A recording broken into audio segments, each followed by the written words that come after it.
Let me just open this real quick.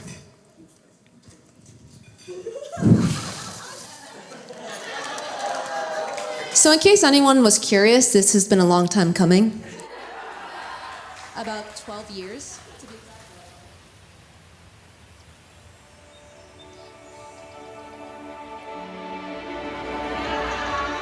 I think it's funny that I'm having such a hard time finding the right words to say to you. The words used to come so easily to me back in high school when I was sending you super long texts right before falling asleep. Or when I was scribbling those short and cheesy post-it note love notes to you to stick on your locker between classes. I think the real struggle is trying to sort through all of the moments we've shared together because it's been 12 years.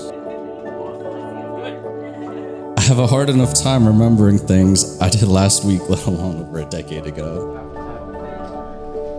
It started out as an innocent crush back in 6th grade with your long emo hair that all the girls adored. But fate had it so that our last names were right next to each other and teachers always seat you in alphabetical order. We didn't have the same friends, we didn't do the same activities, and we barely had the same interests. But somehow that didn't stop us. We would talk about anything, and all that talking was done through post-it notes. You would put post-it notes everywhere. Small ones that just said hi, bigger ones that had a paragraph of how your day went, and some genuinely asking me to cheat during a science test. Surprisingly, you didn't ask me out in a post-it note. You asked me out at a park by our house under a gazebo, pretty similar to the one that we have here. And not much has changed except your emo hair has evolved into a beard.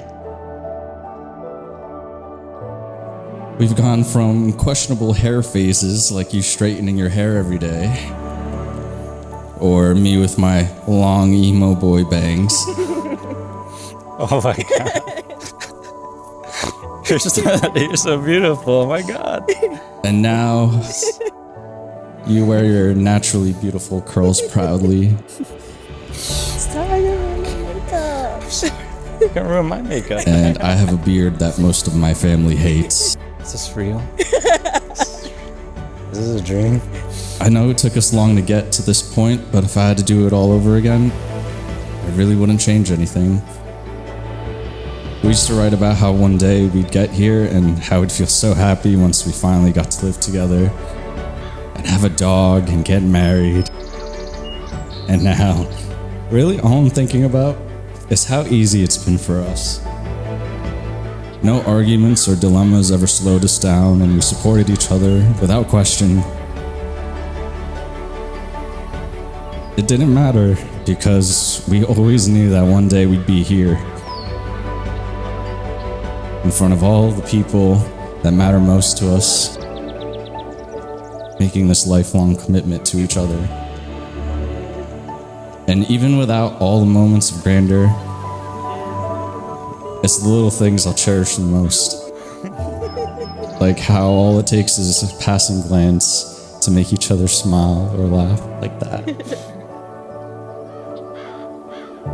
And all the ways that our little Luna will know that something is off just because one of us isn't there.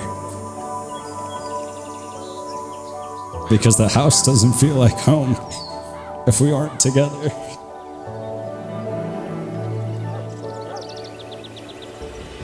I first met Jan in 5th grade. Ever since then, we've been inseparable.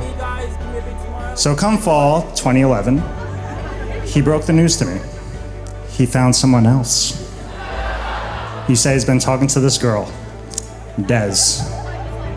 But after hanging out with Des and Jan for the first few times, I could see why he was drawn to her. They complemented each other perfectly.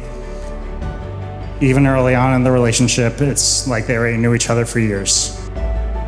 Not like a relationship since 5th grade, but close enough. We have been blessed with a beautiful, beautiful family.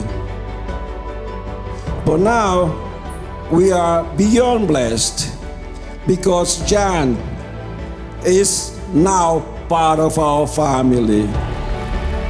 From my pregnancy with him to his childhood and to adulthood, he still challenges me today to become a better person. And thank you, Des, for taking good care of my son.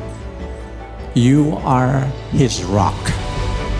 It was always amazing to watch my older sister be the one in the room that was the smartest and the strongest, and you always had the biggest goals in life. But you were also the most patient and selfless and caring older sister that I could have ever dreamed of. I couldn't ask for a better friend and wife to Jan. Jan, you know that I love you. I'm so happy that you both make the decision to get together.